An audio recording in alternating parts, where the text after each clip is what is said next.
Welcome back ulit mga kamaster. Nandito tayo ngayon sa gilid ng kanipan. Tingnan nyo, ito may hinukay ako mga kamaster kasi kanina marapang napansin ako dito ng butas ng alimango. Ito nga sinubukan ko at dukutin at ayun nga may nahawakan ako at bigla akong sinipit.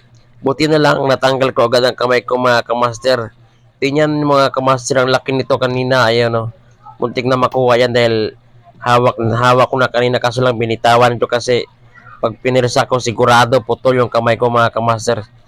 Kailangan muna natin yan tusok-tusokin mga kamaster kasi mamaya lalabas at lalabas na rin siya. Dahil di na yan tatagal sa kaya sobrang babaw na ng ano niya ng pinagbahayan niya. Mga ilang minuto lang mga kamaster lalabas na rin siya.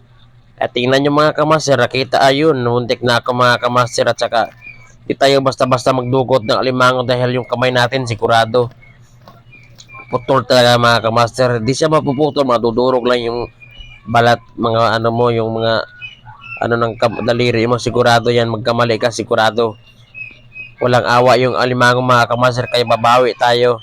Sa dami-dami na may oras na binigay. At saka sana mga kamaster, sana suportahan yung aking video, pa-subscribe naman, like and comment.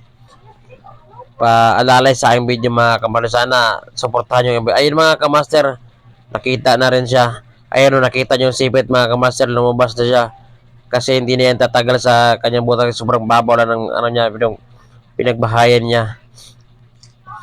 Ayun na mga kamaster, dahan-dahan lang natin pagkukuha dahil hindi tayo basta-basta tumira ng alimango na bara-bara kasi yung kamay natin ang nakapuhunan dyan.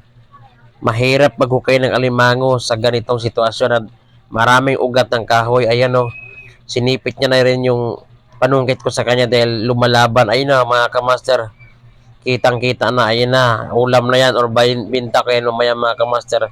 Ang suki ko nag-aantay, ayun, sinubukan ko to sukit ulit. Dakan mayroon pa, ay wala na siya. Kasi minsan, mga kamaster, mag-asawa to sila. Ayun o, kita nyo mga kamaster.